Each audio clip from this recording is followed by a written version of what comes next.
Hello and welcome to the show. I am Mary Grace, the voice of sanity to help you navigate politics, culture, wellness, faith, and world events. And we are here today with episode 25 of Conspiracy of Truth with my friend Dave Hayes, also known as Praying Medic. Hey, Dave, how you doing? Doing good. Uh, Disclaimers as usual. We are having a conversation. It's not an interview. Dave and I are just chatting, and we're talking about all kinds of stuff. We talk about what goes on in Trump world. We talk about geopolitical, financial, spiritual, all kinds of things. It's not an interview format. So if you're expecting to hear one or the other do all of the talking, that this is not the place that you thought you were. Um, and the other thing too is if you ever want to get in touch with either of us, the easiest way is to go to our respective websites. And my website is marygracemedia.com. And it's right here up on the screen. You can also get on my mailing list when you go there, and that helps you to get notified when we're doing shows like this. And Dave, how can they reach you to get a message to you? Go to prayingmedic.com or prayingmedic.org and hit the contact tab. A Perfect. little window will pop up with a place for you to send your message, your prayer request, your testimony, your question. Please don't send me random links to videos, 3-hour videos that you want me to watch, because I won't watch them. I second that. Please, please. I don't have time. I get these emails where someone will send me a link to a YouTube video, With no no explanation what it's explanation. about, just a link. I go there, it's a 3.5-hour video. Yeah, I'm same. not Just listening to at it. least tell me if it's something that you think is super relevant. Give me a synopsis. Uh, And I really only communicate with people by email. I do not private message people on X, on Facebook, on Telegram saying, "Hey, slide me $300 and I'll sign you up for my class, and I'll get you hooked up with XRP and some Bitcoin."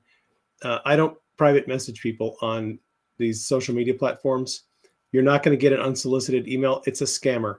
There are hundreds and hundreds of scammers out there pretending to be social media influencers, hitting people up in direct messages, wanting to scam them. Do not go for it. Block them, report yeah, them. We only communicate through official channels on our yeah. websites through email. Same here. Same here. Sometimes I reply to people on Facebook, but please be sure always check and look for the verified account, Mary Grace Media, on any social media platform. I am rarely on Telegram, so if you're over there communicating with somebody that you think is me, I can guarantee you it's not. Um, so, and again, we're not soliciting anything, especially any crypto or things like that. So avoid all of that. And yeah, I think we'll just get going. I want to see if we're on Facebook. I've had some problems with Facebook, so can you just hold the conversation here for a minute, Sure, Dave, and let me sure. see. Zuckerberg, let me just say something. Zuckerberg, look at me, look into my eyes. You know that you're supposed to be doing the right thing. And I know people who have talked to you about this, and you're not doing the right thing. So that's between you and God, but you better get your act together because you flat out lied about fact checking on your platform and you're doing it to everybody and you're suppressing people's reach and you are suppressing free speech for conservative voices. That's all I'm going to say about that because that's between you and your maker. You better get it right. Okay, go ahead. Go ahead. What?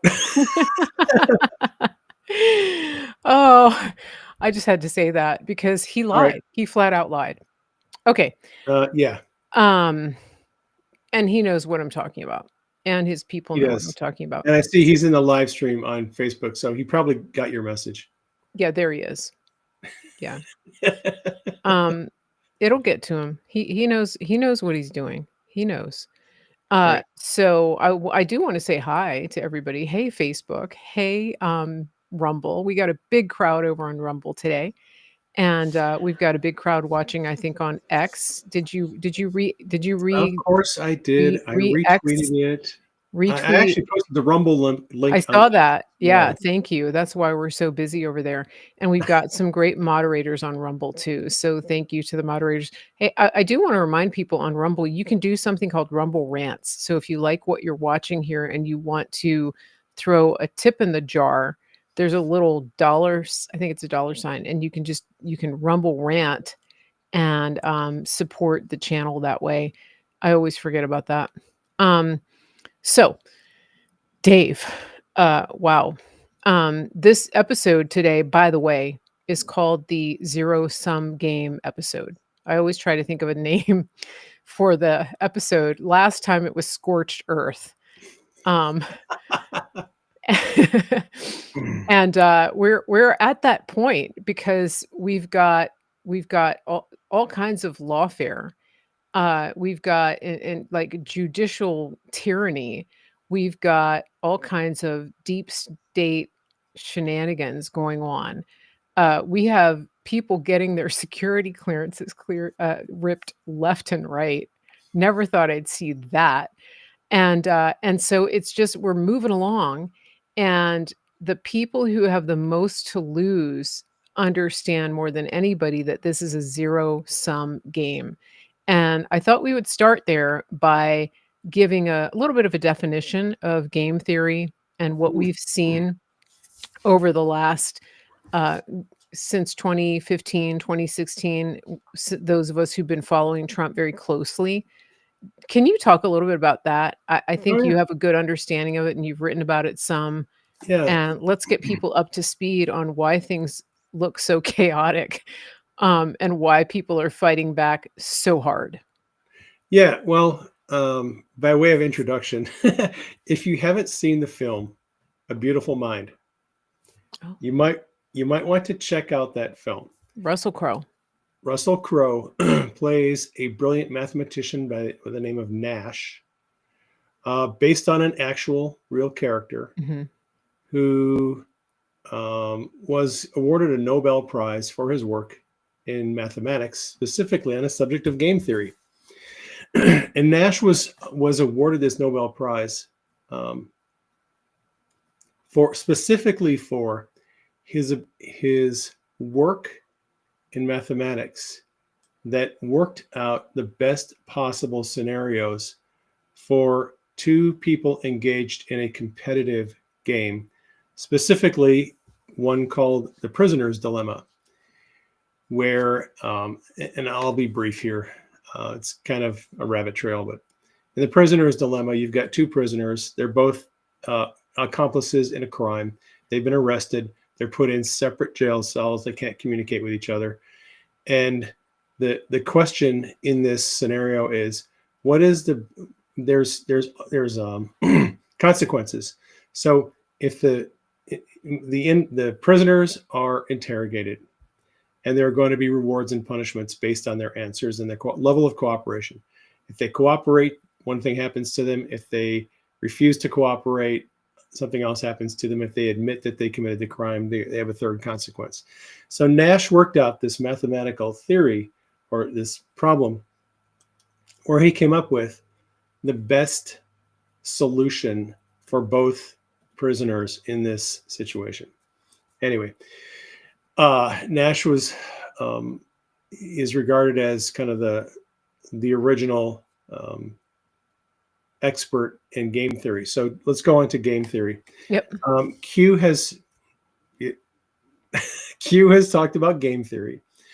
Q being the anonymous intelligence insider close to President Trump, who's posted on the boards 4chan and 8chan over the last 8 years. And Q has made many allusions to game theory. In the way that Q writes posts, he'll ask questions. It's the Socratic method of teaching people. So you ask these questions. Who is this person? What company did they work for? What is their income? How did they get such a large income working for a company at such a small salary? Where did the extra money come from? right? So Q will ask all these questions, Socratic method, trying to get people to think and research and answer questions to come up with sound, logical conclusions. Although not all people in the Q movement still are not able to think logically, analyze things Yeah. rationally, and come to sound conclusions. A lot of people are still coming to really crazy, irrational conclusions, but that's another rabbit trail. So Q asks often um, implies that President Trump is using the tactics of game theory. And the military strategists use game theory to literally war game out possible scenarios for battles, for engagements, for um, combat against enemy forces. So, and they take into consideration all of the known variables, and they try to come up with a best case scenario, given all the known variables that we've got, given all of the possible things that might, affect this particular situation. What is our best set of strategies and objectives and tactics, right? So that's how they work that out. Now, in game theory, there's a scenario where there are multiple ways to play games. There are games where, in some situations, both sides stand to gain. Right now, in Nash's Prisoner's Dilemma, he came up with basically the principle that if both prisoners cooperated with their interrogation, and told what they knew about the situation, they both stand to benefit. In game theory, a game situation where both players can benefit, that's one type of scenario, mutual benefit. Okay, there's another type of game where only one person is going to benefit in the end. There's going to be a winner and a loser. That is called a zero-sum game. A zero-sum game is a game where there's only a winner and one loser, and it's just a battle. And based on your moves and counter moves, someone's going to win and someone's going to lose. Chess is an example of a zero-sum game. There is a winner and a loser, unless the match is a draw, but usually it comes out to there somebody ends up in checkmate, right? So I have believed from the very beginning, from when Trump went into office in 2017, January 2017, he was involved in a zero-sum game against the deep state. There's only going to be one winner. Either Trump is going to destroy the deep state and neuter them and eradicate them and hold them accountable, or they're going to wipe him out and his family. I have always viewed Trump's presidency as a zero-sum game. He's either going to win and destroy these people, or they're going to destroy him. Yeah. And now we're getting to this point in Trump's second term where he is taking the hammer to the deep state pretty hard. And a lot of it is coming through the financial aspect, because as we're finding out, taxpayer money has been funneled into every conceivable NGO, an agency, and corporation that is used to propagate the deep state's agenda. The propaganda, the intelligence operations, the campaigns to smear, the campaigns to overturn duly elected governments in other countries, color revolutions. All of this crap is funded by us through all of these very opaque ways of funneling money largely through USAID and other organizations. And so that money is getting cut off.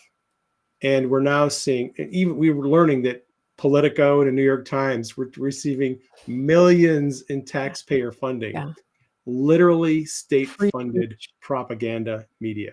and that is being cut Yeah. off. And so now there's a PBS. real PBS. There's a real battle going on for that is going to determine how is the deep state going to continue moving the football down, forward if they lose their funding. And they are losing their funding, and that's one of the reasons why all of these federal judges, usually most of them in DC, are just engaging in massive uh, lawfare campaigns to stop Trump from defunding all of these agencies, from firing all these people. I hope and I pray that in the end, the Supreme Court issues some kind of ruling stating that uh, these courts have no jurisdiction over the executive branch. They cannot prevent the executive from carrying out his constitutional authority. I hope we see a ruling like that from the Supreme Court. We'll find out, because we're getting to that point. So go ahead. Yeah, thank you for explaining that. And I think that if you paid attention over the last several years, you've seen just from the lawfare against Trump, they tried desperately to stop him after they took the 2020 election. The 2016 caught them by surprise. The cheat wasn't big enough for them to install Hillary Clinton, and so they went on a full-on assault to try to do everything they could to sabotage any effectiveness that Trump might have during the first term. And that included the rhinos, what we call the uniparty. And I think one of the big awakenings for people was that Paul Ryan, the Speaker of the House in 2018, we had the majority. And going into Trump's presidency, we had a majority in the House and the Senate. And he did everything possible, along with no name eye patch number one. What was that guy's name? McStain. With that guy, they did everything they could to sabotage Trump's agenda and his mandate, which was handed down to him by the people. And we also know now that Mitch McConnell and a number of other high-ranking, entrenched John Cornyn. Republicans were part of that. Cornyn, so many are being exposed. And the point I think that's really critical to understand here is the money. And I want to look at an exchange that took place over the last 24 hours between Elon Musk and General Flynn, because I think All right. I think this is going to enlighten some people about just why they're going so hard after Elon Musk. It's not because he is bringing his little boy with him to work, even though they're trying to make that an issue. It's because of the money, and it's because of the deep-seated corruption, and because of the depths at which Elon is involved. I think I want to point something out, and we've talked about this on the show before, long before Elon Musk became like the buddy in chief. Elon Musk is the biggest DoD contractor that we have, and he has been for quite some time. His work with Starlink, his work with Space Force. the SpaceX, all of that has been a pivotal and critical leg in the stool of draining the swamp. And so we've pointed that out here on the show. I think a lot of people kind of forgot that because they've equated Elon Musk primarily with Tesla, which is what, ironically, the left is doing. And now they're eating their own and they're going around destroying Teslas, which are mostly owned by Democrats at this point. So no logic. But let me read this exchange, okay? So Catherine Herridge started it. She said she has a scoop. She said, I've learned that CIA Director Radcliffe has invited Elon Musk to CIA on Monday to discuss government efficiency, DOGE, at the agency. Interesting. Now, General Flynn weighs in and says, I fully support DOJ auditing the 3-letter agencies. I'm going to read the whole thing because this is really important, especially for those of you who have bought in, who've drank the Kool-Aid that General Flynn is not Team Freedom. Hopefully you've understood by now that that's all a bunch of propaganda. And the more you By see the him, way, yeah, when Flynn held his latest little event at yeah, Mar-a-Lago, Trump introduced him and said, I've offered this guy like 10 jobs and he turned down yeah, every job. yeah. He's like, I guess he's doing okay. But if And then he put General him, Flynn, if you ever need a yeah, job, let me know. and then he appointed him to the Board of Visitors at West Right, Point. Yeah, so right. so all that nonsense, for those of you who have thought that he's working against Trump or whatever, just shut that down. It's already been shut down. Trump has shut it down. But we also know General Flynn, not only does he know where the bodies are buried, he knows who buried them. Keep that in mind as I read this, okay? He says, I fully support DOJ auditing the 3-letter agencies to remove the rot from within. I've been in those rooms, Elon Musk. I started asking hard questions about the Pentagon's black budget and covert ops.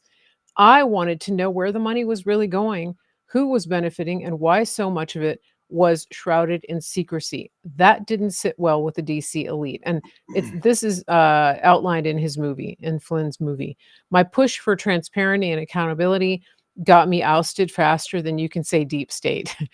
They don't like outsiders shining a light on their dark shadows. You'll see the same resistance when you dig into the agency's ineffectiveness and secret programs. They'll throw up walls, hide behind, quote, national security, and smear anyone who gets too close. The deep state, those careerists, most good, some not so good, lurking in the CIA and other agencies, don't want you or DOJ anywhere near their $1 trillion annual waste pile. Wonder why? They'll fight dirty to protect it. You're walking into a lion's den. The same folks who burned me will come for you. Stay sharp, keep pushing, and don't let them intimidate you. The American people deserve to know where their money is going and who's really pulling the strings. And then he tags Tulsi Gabbard, DNI, and he tags Donald Trump. So then Elon responds and says, I know DOD procurement better than I knew any part of the government before DOJ. Major reform is needed and it will happen. And then the general weighs in again. Thanks for your response. If you need help examining the US intelligence community, 70% of which is inside the DoD, please do not hesitate to reach out. Good luck to you and the team at DOJ, and please be safe. There's a lot of bad people out there. And General Flynn dropped that into a chat that I'm in with him this morning. So I was like, whoa, okay. All right, it's on. So as you think of all of this, think about what we've just said, zero-sum game. There are a couple of people in this game with nothing to lose. And one of them is real Donald Trump. And I think of that song, freedom's just another name for nothing left to lose, right? And that refrain from that song is what goes over and over in my head, because there is one guy who has nothing to lose, and he has put it all on the line. And they have done everything possible to stop him. And they're going to keep doing that. They're trying right now to sabotage his Secretary of Defense. Why do you think that is? All of that. And so if you understand the term fog of war, it's going to get foggier. And this is why. And so I encourage everybody to go back and bookmark this exchange. Pay attention to it.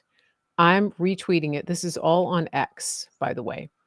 I do encourage everybody, pay attention to this. And as we go through continued revelations of DOJ, understand what Elon is saying, and the fact that for quite some time he has been the top DoD contractor, and he understands how this works. And now he's heading up DOJ.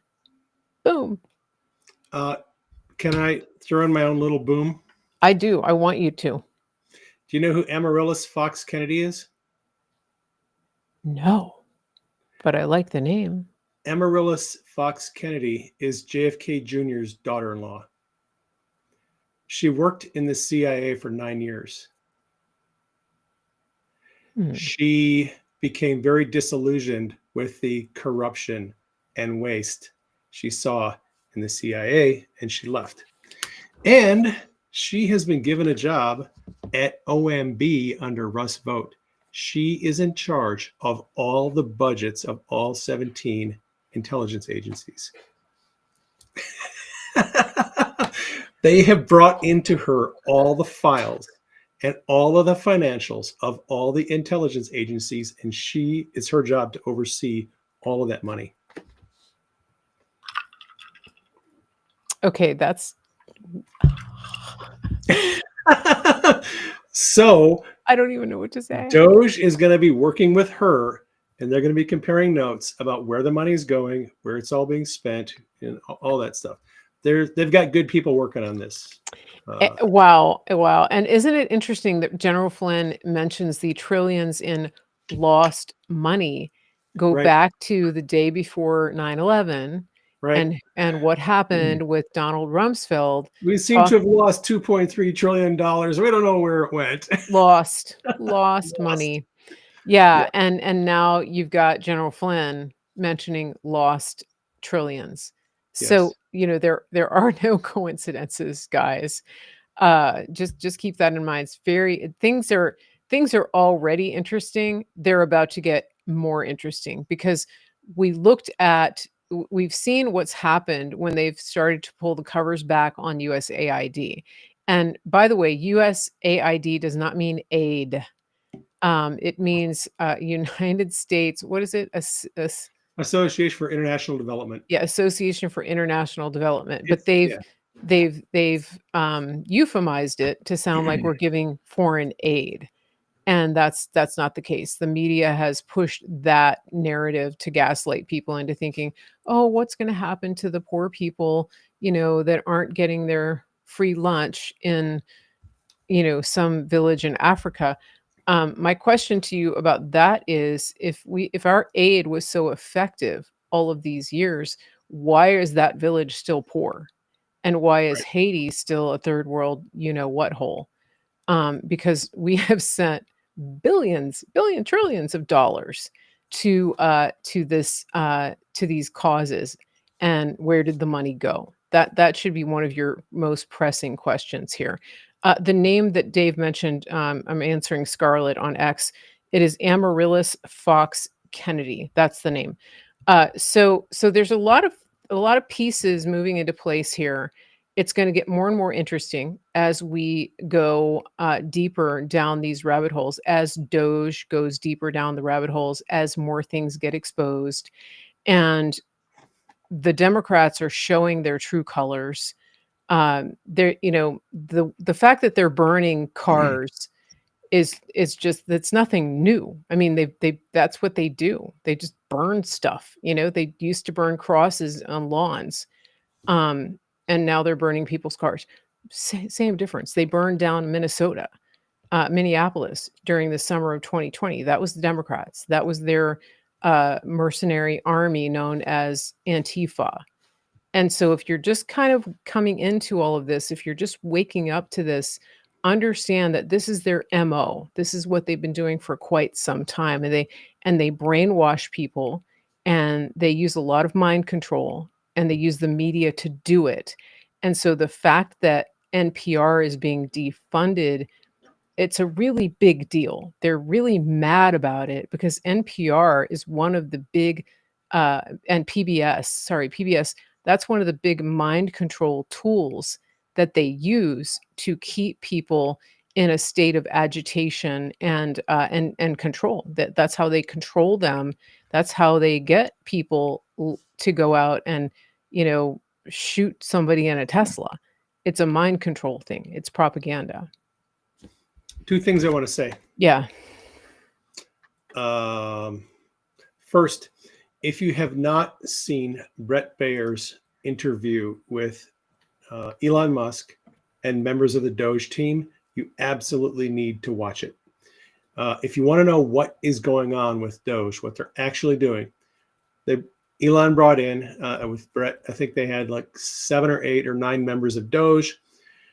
These guys, many of them are billionaires.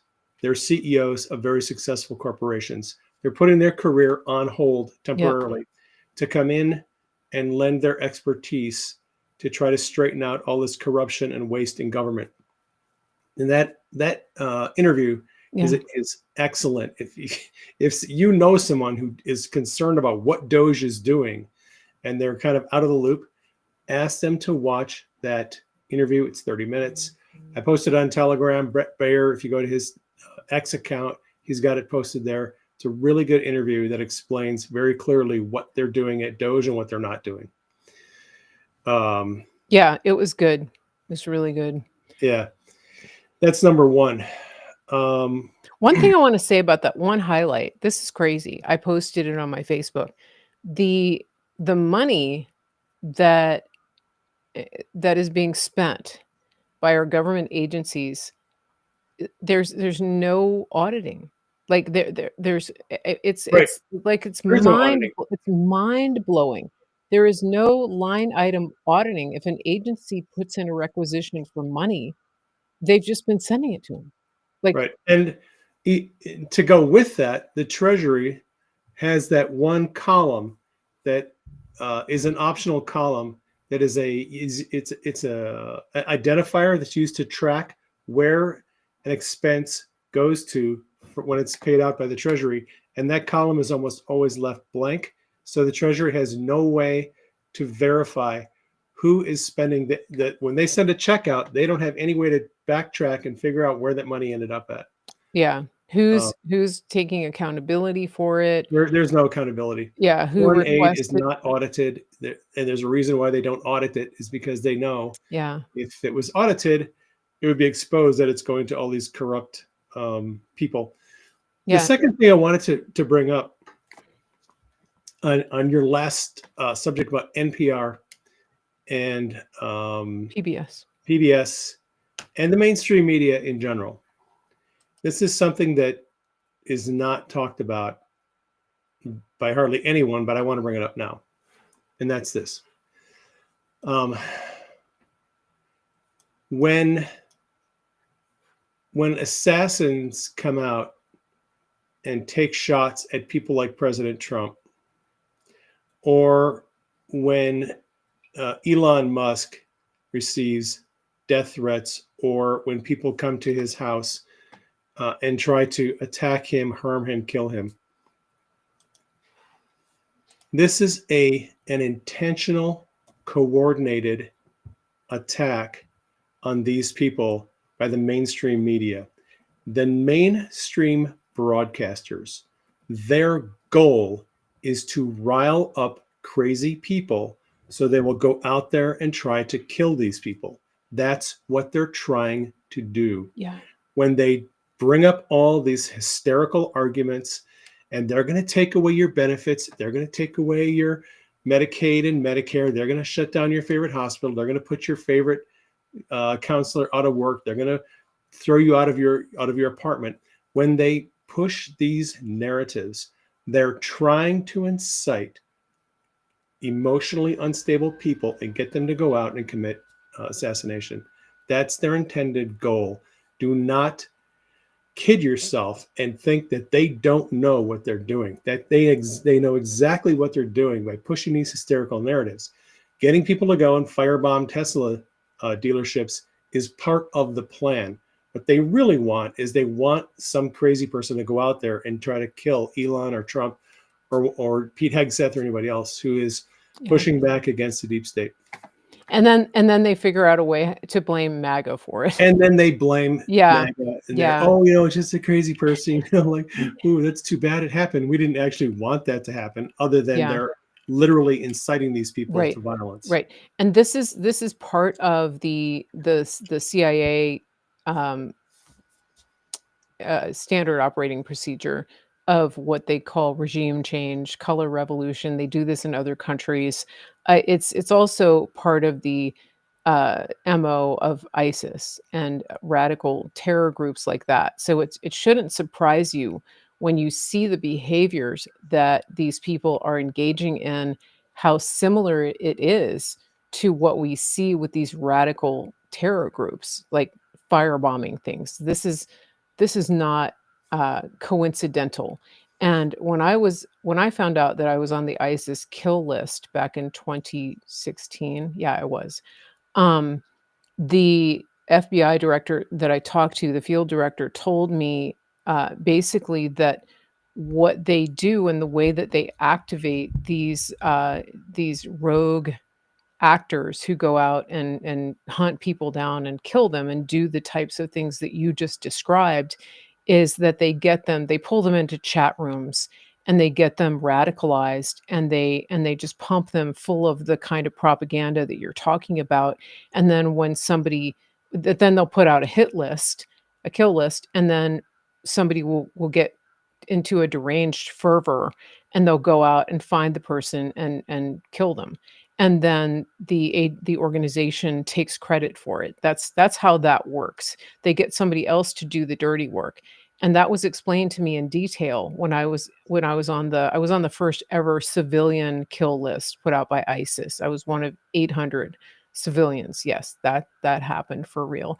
Um, so, but the point is, the reason that I understand and I see what's happening right now is because of that, because of how it was explained to me how they go after people. Now, I was one person making comments on social media that got the attention of this radical group. And now multiply that by thousands, and you have a Trump or an Elon who is an existential threat to their entire machine. And now you'll understand the intensity and the fervor with which the entire blob is mounting this campaign of terror. That's what it is. It's a It is. campaign of terror. It is a campaign of terror. And Their outcome is to terrorize patriotic people in Doge, President Trump, people yeah, around him. They want to create terror in them to get them to stop what they're doing. That's the goal. yes, Either you stop what we're doing, or we're going to maybe make you unalive, yeah. or just destroy your business, or harm the people around you. It's a terror campaign. It is absolutely what it is. Yeah, exactly. And one of the things that annoys the heck out of me is when I see people who fall into the trap of having this sense of compassion or wanting us to play nice with people that are being deported or who have been thrown in prison or things like that. And there there was a there was a meme that was put out the other day by Trump's team, and it upset some people. I'm going to show it to you. So we found out that one of the biggest fentanyl dealers was deported, and this person, immigration, it says 36-year-old citizen of Dominican Republic and has a rap sheet that includes a fentanyl trafficking conviction. This is the person that they. This is a real person. Okay, look, this is a she, I think, and this person was literally bawling when they got picked up. Okay. So then the White House, I love that this happened. I love this. Did you see this meme? I saw it The- for about 4 days last week. This particular type of anime meme was going around on X. JD Vance did one of himself. Hey, am I doing this right? yeah. Okay. So Um, The White House quote tweeted that post that I just showed you, and they used this meme. They didn't, no comment. Just here was the meme. Okay. Best thing ever. And people were actually commenting and saying, I think this is really insensitive. And people insensitive. are like, "What?" Like, no, you don't get it. And so let's just tell them again, Dave, we will meme you until you cry. And then we'll meme you crying. And this is And I'm this sorry if you think members of Tren de Aragua should have due process and be able to go to court and explain why, despite the fact that they're murdering people and raping and killing and bringing in drugs into the country, and they're not a citizen of the United States, they still are entitled to due process. I'm sorry, no, you're not. If you're not a U.S. citizen, you are not entitled to due process under our Constitution. I mean, Yeah. there is a due process, but it's not get a free lawyer and go through years of litigation on the taxpayer dime. That's not how it works. Yeah, exactly. And that's the thing that they not only want them to have due process, but they want them to have a taxpayer funded lawyer. Right. And it's like, No, no. Why don't I'm pretty sure that Lake and Riley's parents would wholeheartedly object to that. And so it's just like they have to go back. And one of the best posts I saw yesterday was that DHS announced that over 500,000 parolees have been sent notices that they're being sent back. And a parolee is basically a person who came over the border illegally and presented themselves through legal loopholes as an asylum seeker, many of which are very hardened criminals. They're exploiting the system to get a piece of paper called a notice to appear. A notice to appear is kind of like a free pass because they can use that notice to appear similar to how they would use a not quite a green card, but like a visa. And all they have to do is flash that, and it people think of it as like a it makes them legal. I mean, I actually heard many people arguing for the fact that, oh no, they're legal. They're here legally because they have that Because they notice have a to notice to appear. appear. Yes, because they came in Wow. illegally, right? Yeah. And so all of those people, if you think back to Springfield, I have a Ohio, summons to appear in court, therefore I'm a legal yeah, citizen. people were arguing that these immigration, these advocates, these NGOs, were arguing that the notice to appear gives them legal status and that they are therefore protected. It makes them untouchable. I'm not kidding. Wow. And so and some of them have ankle monitors, right? But they usually just get rid of them because there's not enough personnel to track them. And in a Right. lot of these cases, the notice to appear is 5, 6, 7, 8 years into the future. And then they just meld into the community. Um, and so the Trump administration, the DHS, just sent out the notice to appear, the re- revocation of Oh, revocation of the notice to appear. something like that. As in, don't bother showing up for your trial. You're going to be deported.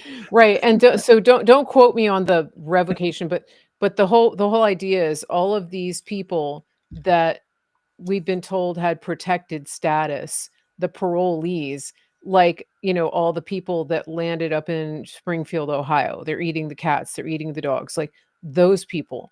That's an example of people that are being withdrawn. That protected status, as such as it was, is being withdrawn. Um, Yeah. and that's a big deal. It really is a big deal. And so you're going to see the human rights groups. They're going to shop around for a judge. They probably already have it lined up, and uh, they're going to try to issue an injunction to prevent DHS and Trump from sending these people away who came in under duplicitous and disingenuous means in the first place by exploiting the loopholes that our country allows for genuine asylum seekers. This is what people need to understand. We don't have we don't have sympathy for these people. They exploited the system to do what they're doing. They didn't just innocently walk over the border thinking, yeah, I'm coming from a war-torn country and I barely escaped with my life. No, they were part of a massive PR campaign that incorporated the use of the CPB-1 app so that they could make an appointment with customs to present themselves as an asylum seeker. This is what we're talking about. I mean, this is crazy.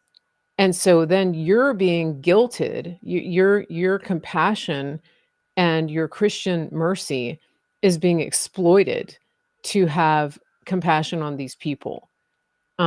It's upside down. It's upside down world, and that's who's being pushed out. They're being sent out. Yeah, and if they don't comply, here's the other thing: you don't comply, you get um, you get like forcibly removed, and then you revoke you surrender any chance ever Right. of coming back, which is the way it should be. Yeah. Uh, can I segue to another topic real Yeah, quick? yeah. Because I don't want to forget this. So, using the notice to appear as a segue to a similar concept called the notice to all airmen, Okay. NOTAM. A NOTAM, or notice to all airmen, is a notification that goes out to all aviators about a condition over a particular piece of geographic area, real estate. In this particular case, we're talking about the island of Diego Garcia in the Indian Oh, Ocean. yeah. And so there's been a lot of buzz, especially on X this week, about all of these B-2 bombers and C-135 tankers and some C-17 transport aircraft that are all en route and landing on the island of Diego Garcia in the Indian Ocean. And what the heck are all these B-2 bombers and B-1s? There's a bunch of B-1 bombers there too. But the B-2 has caught everyone's attention as they were flying in groups of 3 or 4 at a time, going across the Pacific, getting refueled, and landing on Diego Garcia. So Diego Garcia is it's an island in the Indian Ocean, and it is primarily used as an air base for the UK and the US.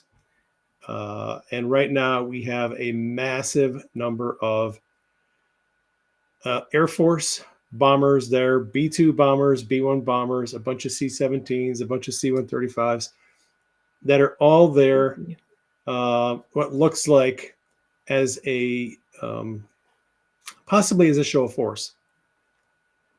Good. That's what it looks like.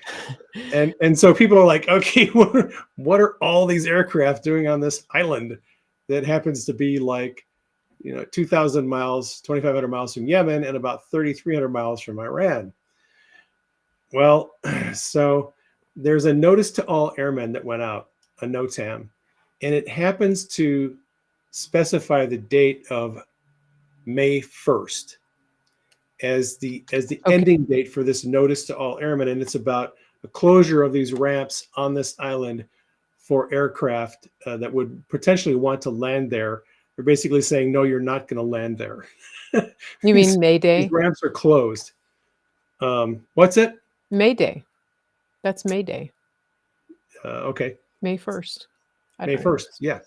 Yeah. So interestingly, that coincides with President Trump's letter to Supreme Leader of Iran, Ali Khamenei, telling him, and they just released the letter this morning.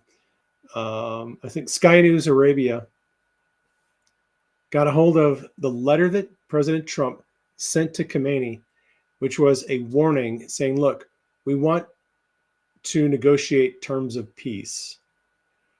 This is an opportunity. We need to come up with some kind of a peace agreement, some deal, another understanding where you realize and you admit and you tell the whole world you're not going to be building nuclear weapons at all, ever. This is your opportunity.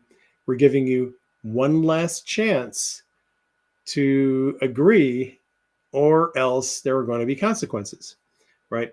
That letter that Trump sent to Khamenei was published by Sky News this morning. I posted it on Telegram. I reposted a guy on X who posted it. And in the letter, Trump was very nice, very cordial, very polite in talking to Khamenei, but he was very firm. We're either going to come up with a new deal or there are going to be consequences. And Trump, in his presser yesterday when he swore in, well, he didn't swear in. Pam Bondi swore in Alina Habba as U.S. Attorney for New Jersey. At the end of that swearing in ceremony, Trump did a little presser. He took questions from the press.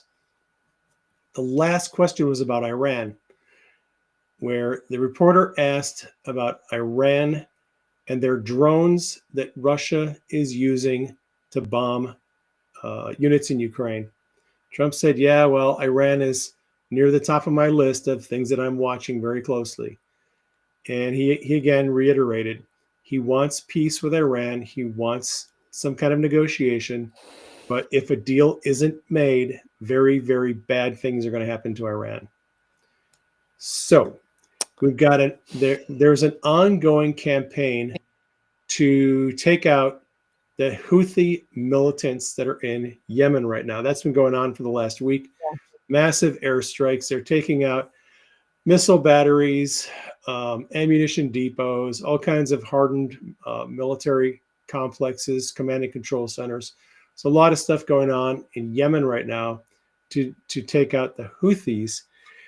So big picture is over the last year, Israel and the United States combined have been basically dismantling the Hamas terror organization, the Hezbollah terror organization. Now they're going after the Houthi terror organization, taking out most of the bigger terror organizations that are sponsored by Iran.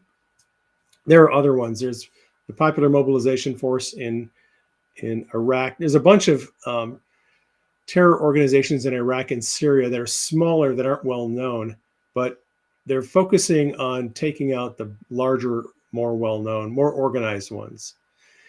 And that looks like it's going to lead to the removal of Iran's nuclear facilities. I don't see any way that this is not going to happen.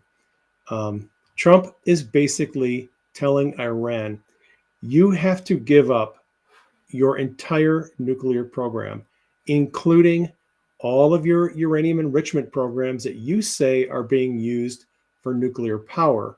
We want you to completely abandon all nuclear programs, all uranium enrichment, centrifuges, everything. It all has to go. And there's no way Iran is going to agree to that. They're just not going to agree to it. Yeah. Yeah. Interesting. So we're on a collision course with Iran, and we've got about a month before the deadline of Trump sent that letter out, I think the first week in March. Okay. So first week in May is going to be the end of the 2 months. And with all that military hardware, we have one carrier strike group in the Middle East right now. The USS Carl Vinson is en route to the Middle East from Guam. It's possible that by the first week of May, we could have 3 or 4 carrier strike groups in the either Central Command or Indo-Pacific Command theaters. And I just have a terrible feeling that this is not going to go well, that we're going to end up on a major bombing campaign in Iran. And I'm concerned that it's going to draw in China or Russia or North Korea. And then we end up in a much larger war. So for those of you who are praying, a major prayer point I've been emphasizing is we need to keep praying for a peaceful resolution to the situation in Iran, because this could blow up into a major worldwide war. And that's obviously something we don't want. It's what the warmongers want. Right. Right. And the military industrial complex 100%. Yeah.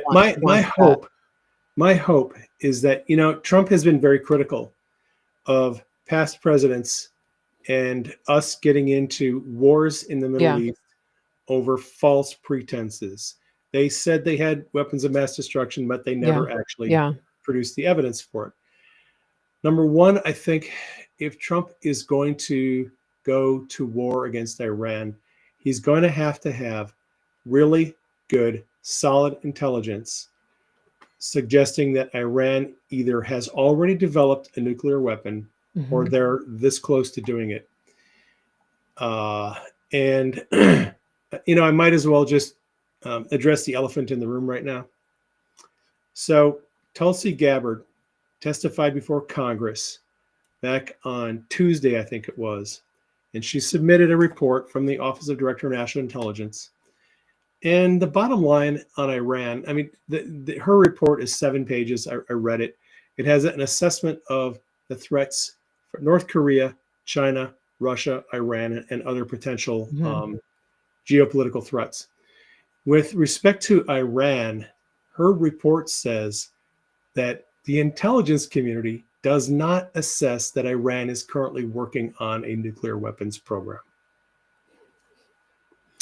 And now Trump is in a position where he's threatening to remove Iran's nuclear weapons program, which the ODNI just said they don't have. So people are asking, why did Tulsi Gabbard go on the record from the intelligence community side and say, well, as far as we're concerned, they don't have a nuclear weapons program? Why did she do that? Well, I'm going to go back to the old Tulsi Gabbard that you and I both know before she became the DNI. Tulsi is very much, and she's a peacenik. She's an anti-war person, even though she has been in the military, and she's still, I think she's a colonel in the reservists, Army Reserve. She is very much anti-war. She does not want war. And almost to a fault, she's anti-war. Now, as ODNI in the office as the Director of National Intelligence, she has an opportunity to advance a personal agenda if she wants. If she wants to undercut Trump's ability to justify a war in Iran, she could say, well, we don't think Iran actually has a nuclear weapons program. So why do you want to go in there and do anything? Because we know that the way that the intelligence community assessments are put together, this is primarily a CIA project. CIA has analysts. They look at the intelligence, and they do an analysis of the intelligence. And then the CIA, their analysts put together an assessment of what are the threats coming out of a place like Iran. And that's based on personal biases and personal opinions. And two analysts can look at data points and come to two different conclusions. And I am not surprised at all that the intelligence community assessment came out saying that they don't think Iran has a nuclear weapons program. And Tulsi was like, okay, cool, that's what I want to hear. And she just goes and gives that report to Congress, knowing that there are other people in the CIA who would probably disagree with that assessment and say, well, we look at these data points, we believe that the CIA actually does have a nuclear weapons program, but those minority reports don't always make it into the final work product. So, and that makes sense. As a separate little incident here, I'll just remind listeners, John Ratcliffe, when he was ODNI under first Trump administration, there was an intelligence community assessment that came out on a particular issue, and John Ratcliffe flat out said, I do not buy the intelligence community assessment on this issue. They are overlooking other data points, and there are other analysts who take a different view. And I think those analysts are right, and the official CIA assessment is wrong. So sometimes the Director of National Intelligence will disagree with the intelligence community assessment. In this case, Tulsi Gabbard did not. And I've been just cogitating, wondering why did she go this way when it looks like Trump is getting ready to hit Iran? Why did she write this? Why did she put this assessment that says that they don't have a nuclear weapons program? So it's just me spitballing, thinking maybe Mhm. why she came up with that assessment. Yeah. Yeah. And I want to say one last thing, and then I'm going to turn it over to you. It's a good Um, question. if Trump does go into Iran and starts, taking out Iran's nuclear weapons facilities, and whether you believe it's nuclear weapons or just enrichment of uranium for peaceful purposes, I would remind you that Stratcom, Strategic Command, issued its annual threat assessment the same day that ODNI put out their threat assessment. Mhm. Strategic Command put out their threat assessment, and it's different. Strategic Command absolutely believes Iran is working on building nuclear weapons. That's a military assessment. That's different from Right. ODNI. And I think if Trump goes into Iran, I would assume it would be a fast, quick, down and dirty, get this done and get our people out of there. I don't expect there would be boots on the ground at all. I think it Mhm. would be a quick bunch of surgical strikes, take out Natanz and the other nuclear facilities, maybe take out their ability to produce long range missiles, and that's it, and get out of there. Yeah. I would not envision Trump going into a long, protracted war. He has been very critical of Netanyahu and the way that Netanyahu has gone about getting rid of Hezbollah and Hamas, particularly Hamas, because it is dragged on too long. And in Mhm. Trump's mind, a long, protracted military campaign, it becomes unpopular with the citizens. People don't like it. And Trump keeps on telling Netanyahu, get this done, get it over with, and Yeah. let's move on. Same with Russia, Ukraine. Yeah. So Yeah. I don't think that if we go into Iran, I don't think it's going to be a prolonged campaign. Mhm. I think it would Mhm. be quick. Maybe we're there for a week Yeah. or so and get Dirty. our people out of there and get on with life. Well, So it's anyway, interesting. Thank you for that. Um, maybe there's a good cop, bad cop angle here. Wendy on Facebook is putting that out. Um, John on Facebook is like, well, maybe they're buying time. But one thing I wanted to say is you can't really talk about Iran and nuclear enrichment without talking about Obama and uh, right. Uranium One and the nuclear program, and, he's the one who allowed them like, gave them the red carpet rollout to have nukes in the first place. Right. Also, let's remember that Valerie Jarrett is Iranian.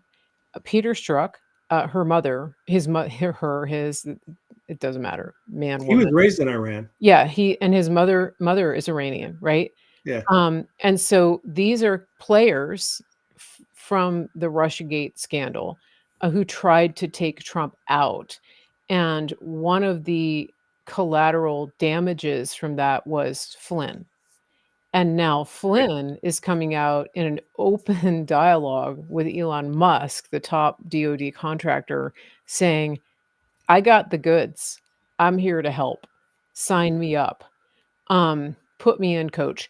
So those are just some data points that I see coming into play here, that this is coming on the heels of what Tulsi Gabbard published. And we have Radcliffe bringing Elon Musk into CIA. And then um, Flynn talks about the lost trillions. So obviously we know there's dark money involved here. So I think a lot more is going to be coming out of this Pandora's box, and it's going to be interesting to see if Tulsi Gabbard's motives are exposed here, if they are what you may be thinking they are, which is a motivation to avoid war, or if she's actually part of the team that may be pulling different levers and running some head fakes, maybe. Yeah. Can I let me add one thing Yeah. that I just thought of as you were talking. Mhm. It could be that Tulsi is submitting a report saying that Iran is not pursuing a nuclear weapons program at this time. as a way for Trump to back out of the attack on Iran if things change, if the situation on the ground changes, if the leadership in Iran changes, for Mhm. example, Mhm. with an ODNI assessment that no, Iran's not working Right. on nukes, Trump could then have an out. Right. So she could be uh, running cover, giving him Possibly, an out, plausible possibly. Yeah. deniability. Hey, this is what we found. We're going to pull back on this, which allows the key players to save face. Right. But for yeah, so that this will be interesting to see how this unfolds for We sure. should probably schedule another uh, Yeah. another Well, um, the dead episode for the end of April, yeah, or maybe the first week of we May, gotta yeah, because we gotta talk before that for we'll sure. be in the thick of things I by think then. we're gonna have to yeah, we're gonna have to touch base back on this much sooner, um, and see how things are going. Uh, we're we're at the break time, and before we go to listen to some sponsors here, I wanted to give a shout out to a couple people on Rumble. I mentioned that you can do something called Rumble Rants, which is basically the tip jar on Rumble. And we got a Rumble rant from It's Lane. She says, "Thank you. I love these conversations." She had to run, so she might not hear this. $5. Thank you. And then we got Jonathan 121878 who gave us a $5 Rumble rant. Thanks for being the new Truth Media. Thank you, Jonathan. I wanted to give a shout out to those people. And I wanted to say also something very exciting is happening at Facebook on my Facebook page. We have crossed over the 99,000 follower mark on Facebook. Wow. I know. And we're pushing 100,000 and to everybody, I am enlisting everybody to help me get past the 100,000 follower mark on Facebook. The Facebook page is Mary Grace Media. It is a verified page. So please help us to get there. We are going to have some exciting drawings and prizes and some incentives that some contests to celebrate 100,000 on Facebook. And I want to ask everybody to help me get there. If you're already a follower, please invite your non retarded friends to follow my page. Um, if you still have any left on Facebook. um, you know who I'm talking about. I people like I've had to mute so many people on Facebook. But there are people there who would like my page. And so as a follower, please invite those people that you know to follow the Facebook and help us get past the 100,000 mark. It's a very exciting milestone. We survived so much on this platform. And it's thanks to all of you. And I wanted to give a shout out about that and a call to action for that as well. So thank you if you're already here and if you've survived all of the carnage of this platform and others, give yourself a big pat on the back because you're still here, and that's awesome. Um, it's crazy, isn't it?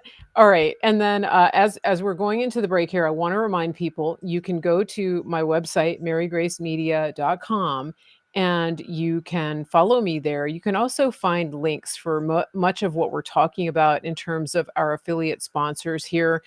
We do have a new sponsor. We're working with a new gold IRA company called Augusta Precious Metals, and I've transitioned over to them because they have a very good education component, and this is a time where there's a lot of clickbait out there, and people are very nervous about their savings. They're nervous about the market. They don't really know what's what, and you don't want to risk your nest egg. But it is possible to put gold and silver into an IRA, and we're talking physical gold and silver. So we have a free guide for you. You can download it, you can read about it, you can talk to them if you want to, and it's all linked there. It's a very low pressure. Their people don't work on commission, so they're not going to steer you into something you don't need. If you want to go over there, click the QR code on the screen. It's also on my website. It's also in the show notes. Get your free guide from Augusta Precious Metals. Dave, what's gold up to right now? $3,100 was the closing Yeah.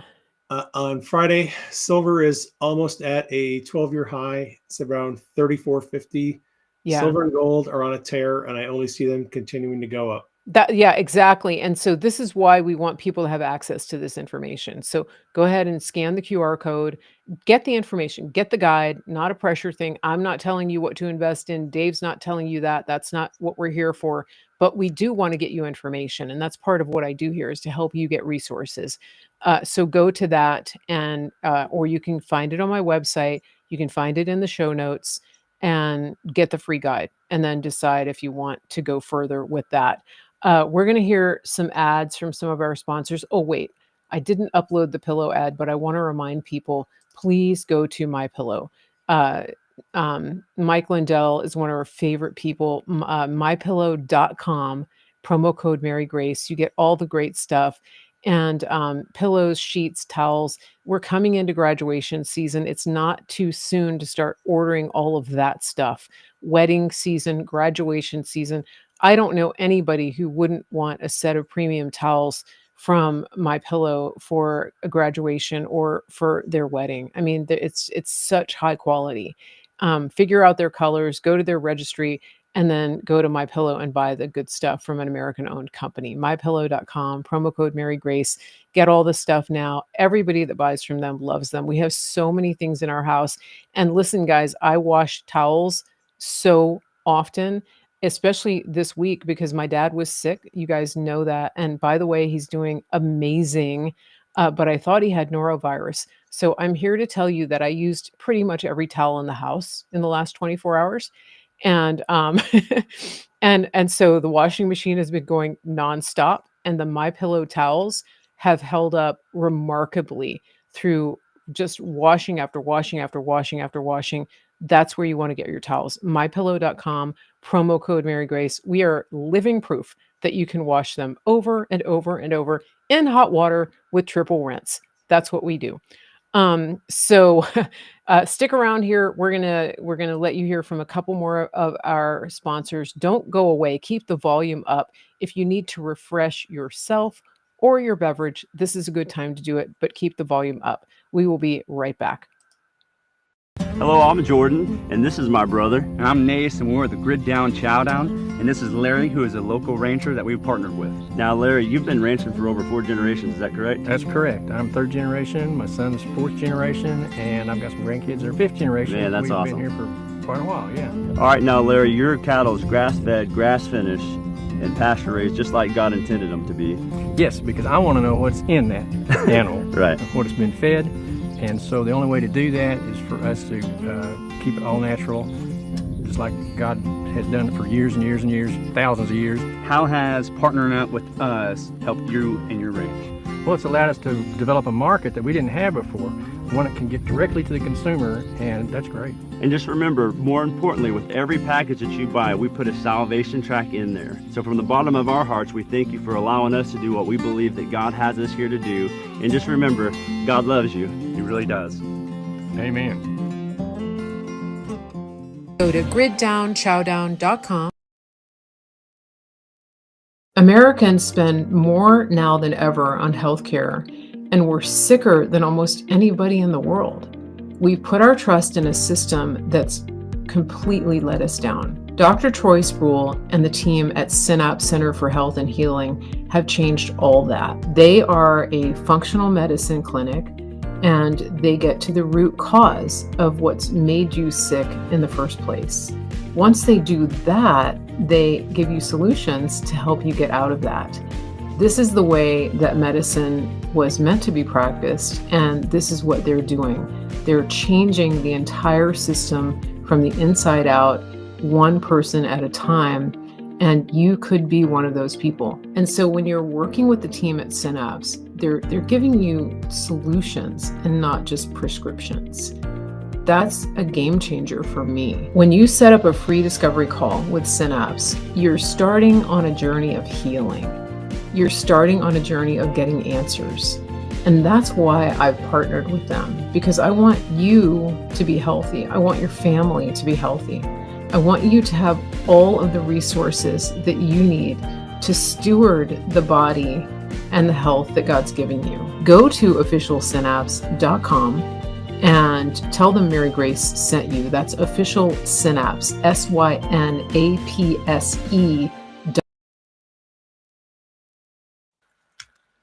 Okay, and there's the code for that. That's Official Synapse. You can scan that, official, SYNAPSE.com. And then here's the code for Grid Down, Chow Down. Guys, this is freeze-dried beef. It's not jerky. You rehydrate this, and you can make anything that you would normally make with ground beef. And you're supporting American farmers and ranchers when you do this, and helping support American farmers.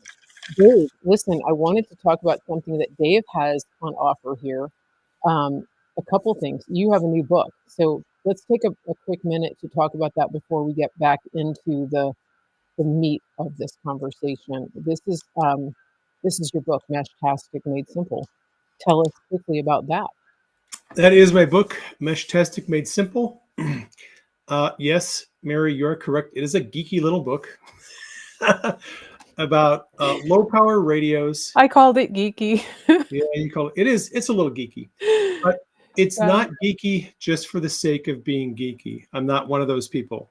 If I'm going to write a book, I want to provide valuable information to people.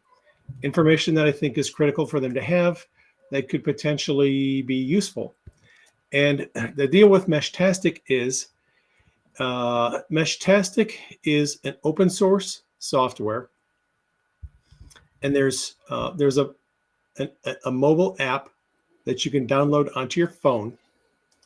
And there is software you can put onto a small, tiny little radio, and you can connect to people around your neighborhood, around your city, and send encrypted text messages completely off grid.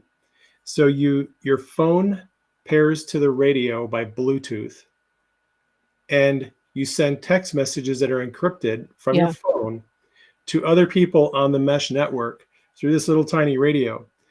And no internet, no cell phone service, no Wi-Fi necessary. It's all off-grid radio. Little radios are powered by batteries. One of the radios that I'm building right now, the little printed circuit board is so efficient, it'll run off a little tiny battery for 4 days on a single charge. That's amazing. So this is definitely a little geeky book for people. It's a geeky little book. Set this up. I actually was fortunate enough to have one of the Meshtastic developers work with me on the book. Wow, that's cool. And so it's sort of approved by the actual Meshtastic developers. They helped me with fine tune some of the things that are going there. I have a friend who's an engineer who did some editing in the manuscript. He helped a lot straighten out some things and make sure it's all technically correct, because I'm not an engineer. Okay. But yeah, it's available on Amazon and Barnes and Noble. Yep. And if you are at all interested in setting up an inexpensive, license-free, there's no license required. You don't have to get an FCC license. Low power network for communicating to people around you in your neighborhood and city, you might want to check out the book and get if you have any questions, comments, issues, whatever, you can always email me, and I'm happy to help you sort out the problems. And I'm going to put this book up too, because I would say that this is a companion book to it. Emergency Preparedness Made Simple. This and Off-Grid Communication. This is a book that Dave introduced here on the show sometime a year back. ago. Yeah. And it was December of 2023. Yeah, a little over a year ago. Yeah. And so a lot of people have been interested in this book. I would say this is a good bundle to get together. And both of these links go to Amazon. Now, I found something on Amazon that I wanted to share with everybody, because you have some of your books are on audio. And I was poking around your Amazon page, and one of your books is actually free right now on audio. Oh, really? Yeah, for Audible account holders. And I didn't know that. Yeah, so listen, people, the link that I have up here, and I put it in the Rumble chat too, is a link to a free trial on Audible. It's a 30-day free trial. So you can actually sign up for Audible, and then you can get this book to listen to for free. If you go to Praying Medic on and look for the audio version, at least today, it's free for Audible account holders. Awesome. I did not know So that. yeah, so you can get your free Audible account through my link, and then you can get this book, Dream Interpretation Made Simple, for free right now with your new free Audible account. So that's pretty cool. I just wanted to highlight that, especially if somebody's on a budget. And just remember, if you don't want to keep the Audible account, bookmark it and cancel it before the 30 days. But this is like a no-brainer. Go check it out. And several of your books are on audio. And so Actually, all of the books in the Made Simple series are available on Audible. okay, the whole Made Simple. So I'm going to The show whole you guys. series is Yep. available on Audible. Yep. And we've got a few of the links up here. We've got Emotional Healing Made Simple, that one. And we have Power and Authority Made Simple. So all of these, you can go when you find Praying Medic on Amazon, you should be able to just go to his section there, his storefront, and go through all of these. But I was excited about that it was featured for a Good free. find. Yeah. So take advantage of that, everybody, and you can go and find all those books. I did put some of those links in the chat, and I put the Audible free trial link in the notes on Rumble. And so you can check that out. It's a good deal. 30 days. That's a good long trial period. And so I think that's it in terms of promos right now. Everybody on Facebook is saying, I love your books, Dave. Okay. Yeah, we do. And Thank you. yep. And our I've got more books coming out. more books. It's amazing. Yeah. I need to put up a link for the Shiloh book, but I don't have that up right now. Somebody said that they ordered from Grid Down Chowdown. Okay. Send me an email, or Mita on Rumble, and I'll help you sort that out. My email is info@marygracemedia.com. Our Grid Down guys are constantly upping their offerings and their inventory. They now have freeze-dried burger patties, and that makes your life even easier. And they're also doing, they're going to have steaks, like breakfast steaks, very soon. Some people are using the freeze-dried just as their regular, normal, everyday cooking ingredients, because it's so much easier than going to the store, and you're supporting an American company when you do that. American farms and ranches, and saving them from being bought out by BlackRock. There's the link. Now, Dave, let's see. What else should we talk about today? My books that are coming out in the near future. Oh, yeah. This will take about 1 minute. Okay, good. So speaking of Gates of Shiloh. I'll move this down. There we go. If you haven't read Gates of Shiloh yet, you should. It's actually my favorite. Of all the books that I've written, Gates of Shiloh is my favorite. That's a novel. That's fiction. It's a novel. But it's really good. It made me cry. It's the first novel. And there is a sequel I'm working on with my editor, Lydia, right now. And actually, I've been stuck in the editing process because there's one chapter where Lydia and I are we're at odds with each other. I want this chapter to be fairly long and detailed. And she's like, no, you need to cut this chapter down. It's too long. It slows the story down. It drags out. Like, you need to condense all these stories down into like a very short. So yesterday I was reading a science fiction book from the 1960s called, the title of the book is Do Androids Dream of Electric Sheep? Now, it's a little bit of a quirky science fiction novel. It's actually the novel upon which the Blade Runner films were based. Right. So if you remember the Blade Runner movie with Harrison Yeah, Ford and yeah. Rutger Hauer in the early 80s, that film was based on this book, Do Androids Dream of Electric Sheep? I'm not going to go into too much about that novel. It's an interesting novel. It's very dark. Post-apocalyptic, post-nuclear war. Life sucks. All the animals have died pretty much.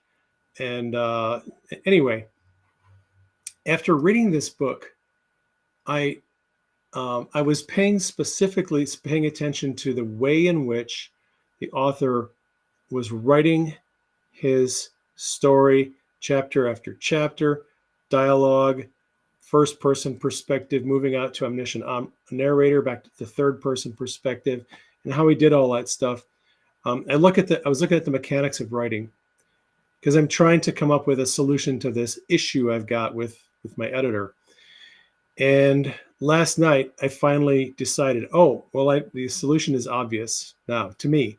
My editor is right. I need to take this long chapter and condense it and make it shorter, and really get rid of some of the scenes that don't add to the story. They just drag it down. I like the scenes because it's kind of an expose of my life. And I thought this would be important for readers to have. And my editor is like, no, it's not important. You need to just get rid of this. So this is in the book that is going to be coming out, called Charity's Garden.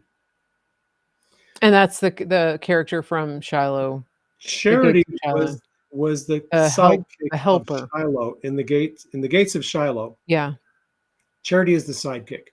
Well, in Charity's Garden, Charity's the main character. And that novel is coming along. We're moving on it. I need to send some information back to my editor so we can get moving again. But I'm working on a science fiction novel, or 3. So I finished a manuscript for my first science fiction novel.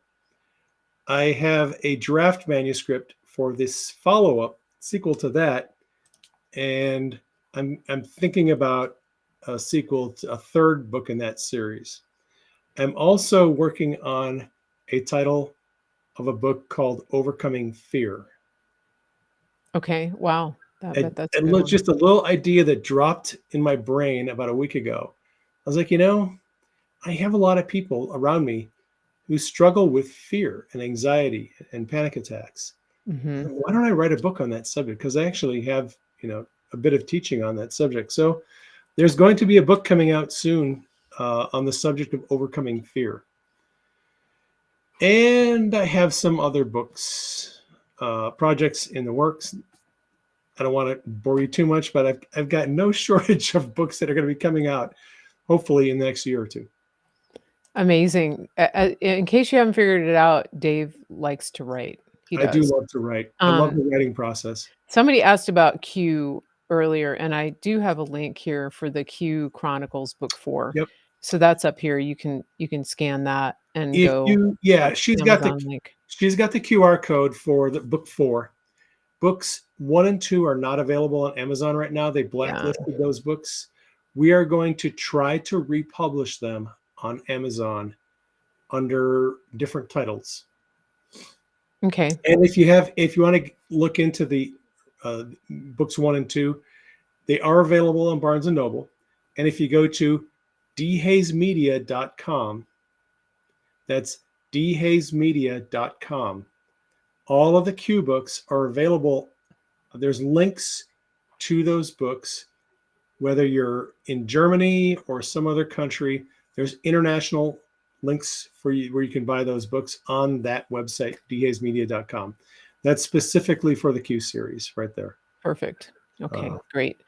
Awesome. And there is a 5th book in the Q series. I'm working on it. Amazing. Okay. So much to think about. We had some questions over on Rumble. I hope people got those taken care of. And thank you to my moderators over there. I think Delia's over there today. So thank you for your help. Over there. Yep. Thank you, Delia. She confirmed in the chat she's going to be on modding on Rumble. So Perfect. Awesome. Thank you.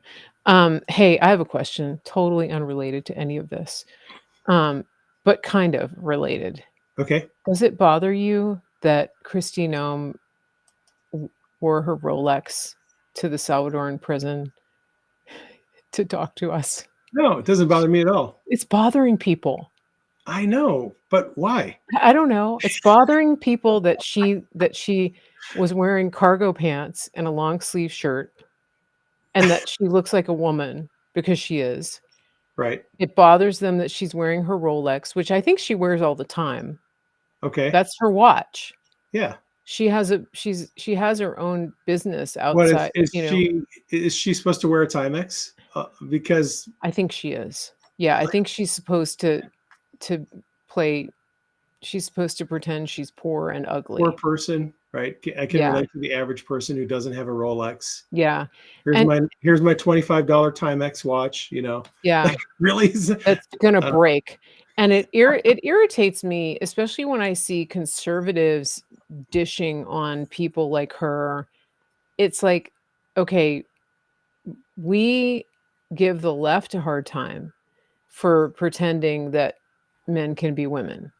right. But then when a woman shows up who actually is a woman, who dresses like a woman, who takes time and care with her appearance and, has nice hair and has her nails done and is wearing what I think is an entirely appropriate outfit to stand in a prison, Right.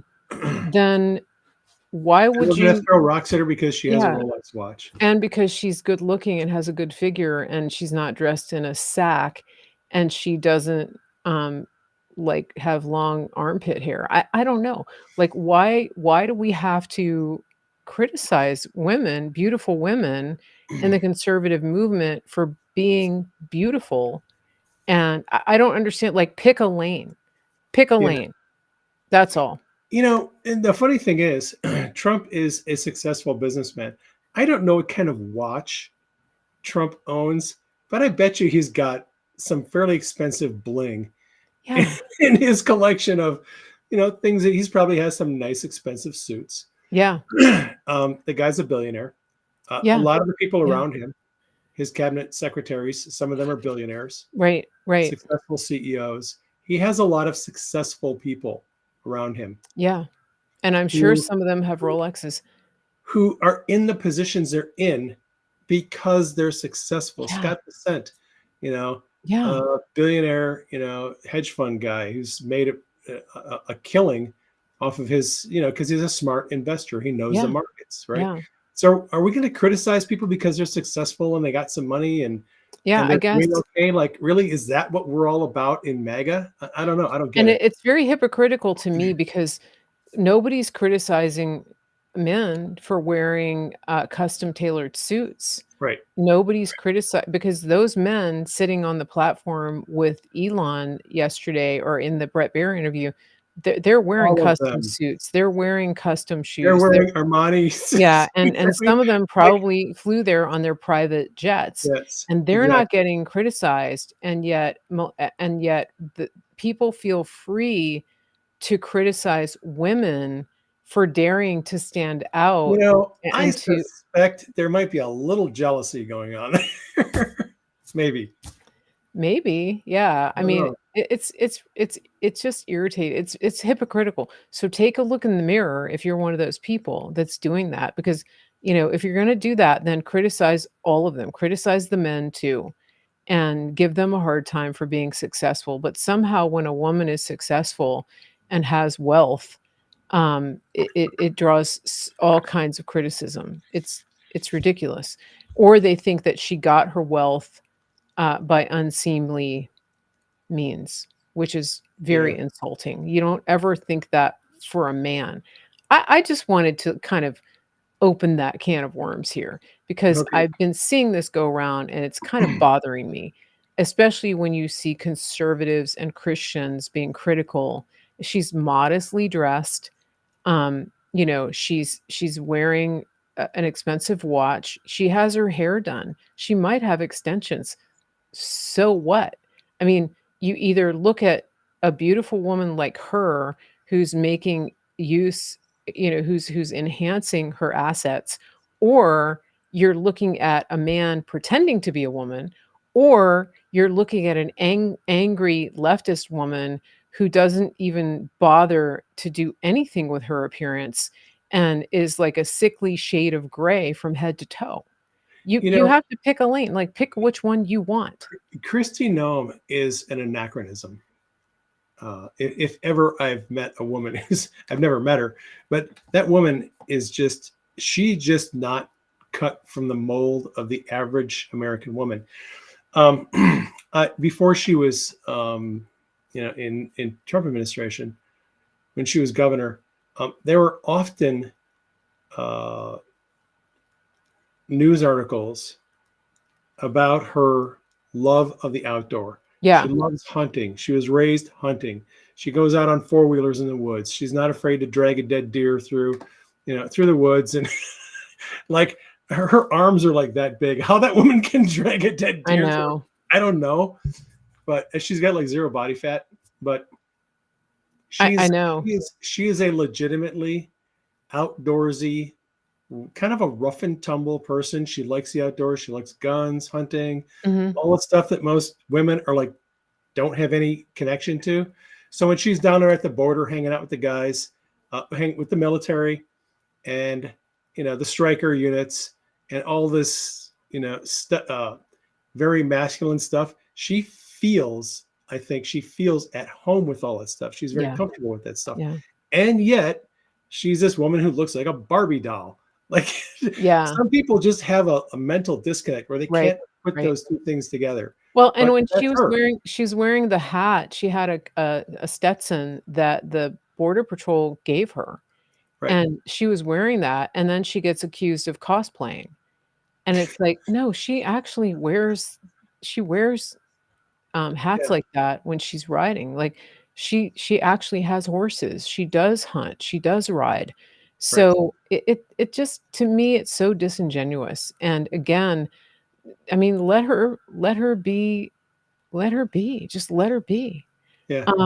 And stop trying to control the way that you think people should appear, just because they don't fit what you think a conservative woman should be, or a Christian woman should look like. I mean, some women get work done. They get their lips done. They get their face done. They get their nails done. I mean, that's okay. It's like, stop criticizing them for that.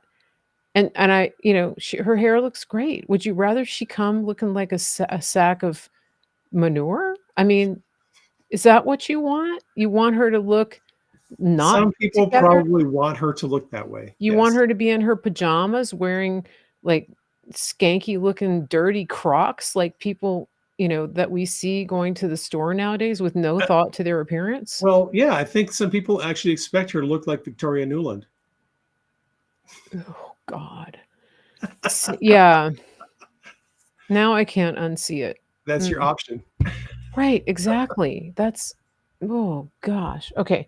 So I know that, I mean, it doesn't, maybe on the surface that doesn't feel like a substantive conversation, but I think there's a lot to what we're talking about here, because, we have to stop putting women down when they reach a place of success. The same thing with Pam Bondi. You can have strong character. You can be an accomplished woman. You can be highly intelligent and beautiful. You can do all those things. All right. So you brought up Pam Bondi. Yes. Okay. This is a good time to shift. This is the segue to Cash, and Pam, and DOJ, Justice. FBI. What are they doing? Yeah. Oh, what's going to come of the D-class of the Russia hoax documents? I don't know. What do you think? I'm concerned. So, and I'm not going to say this because I want to throw shade on our friends on social media who are getting all hyped about the declassification of the Russiagate documents. I am optimistic that we're finally going to get some transparency, and we're going to expose some of the corruption and the lying and manipulation that happened under the Obama administration in 2016, leading up to the Russiagate investigation, and then the FBI, DOJ, CIA attempt to sabotage Trump's first term. Mm-hmm. The declassification, if there's not massive redactions of all that information, could be a bombshell, especially if it leads to arrests. But if it doesn't lead to the arrest of the perpetrators of this hoax, of this attempt to unseat a duly elected president, aka treason, if there aren't people held accountable as a result of this, I don't think anyone's going to care. Yeah. That's my concern. Like, I'll go through the documents, I'll look at what's going on, what's released, and all that. But it happened, 6, 7, 8 years ago, and it may be just water under the bridge that the larger population of people just don't care about, unless Comey, Clapper, Brennan, Obama, Rice, Jared, Strzok, unless those people are held accountable. I don't know that anyone's really going to care. Right. Yeah. I mean, and I think, as much as happy as I am to see major gang leaders and MS-13 and things like that, people taken out by the FBI, drug cartels. This is big, right? To see Tren de Aragua people deported, and the partnership that we have with this El Salvadoran prison. These are big things. But I do think that for the sake of the morale of this country, that we need to see some big perp walks. I think we do. We agree. we need to see some heads roll, some orange jumpsuits of names and faces that we have known. Now, Devin Archer was given a pardon the other day. Did you see that? So Devin Archer, he was part of the Metabiota scandal. He was Hunter Biden's business partner in Burisma and Metabiota, because he turned state's evidence. And apparently he was badly used by the Bidens enough that he was willing to turn on condition of getting a pardon, and Trump pardoned him the other day. So that's interesting, because it means, and I'm going somewhere with this, it means that he is free to testify without fear of persecution, and he can't plead the fifth. So given what you're talking about with the declass of the Crossfire Hurricane, it's going to be interesting to see not only what happens with the Biden portion of the corruption, but what happens with on the Trump and Flynn side of this scandal, the Russiagate scandal. They're not directly related, but I bring up Devin Archer because I have a feeling that there are other people involved who are singing. They've been given an offer they can't refuse. Well, with right? with the declassification of the Crossfire Hurricane investigation, that should concern a lot of people in FBI, DOJ, CIA, State Department, and Obama's White House, because there's a lot of people that are that could be exposed to potential prosecution, and some of them may want to come forward and go to Pam Bondi and say, "Hey, can I cut a deal? Because I don't want to be the one to go up on charges for this." So maybe they'll get some cooperation. Maybe they'll get some people testifying. Usually, possibly. Yeah, go ahead.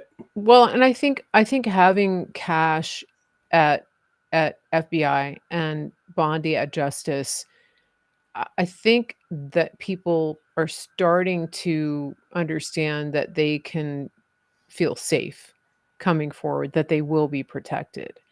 And so hopefully we will see more of that. But it's worth noting that both Cash and Pam Bondi are still dealing with a tremendous entrenched bureaucracy and resistance within their agencies, just like what is happening in CIA, right? Yep. Yep. It's going to take a while to purge the deep state Yeah. sympathizers from Yeah. all of those agencies. It's not going to Mhm. happen overnight. I mean, we But saw that with the Epstein files, right? In New York with yeah, the director up there of the field office openly defying Kash Patel yeah. and getting serenaded on his way out by the staff up there for openly defying. They're doing this all over the government. Speaking of the Epstein files, Yes. there is a development on that. We saw last week a report from Pam Bondi that they have FBI agents working around the clock in multiple offices, going through, reviewing the Epstein related documents and making appropriate redactions. And she said again, when this information is ready to be made available to the public, it will be released.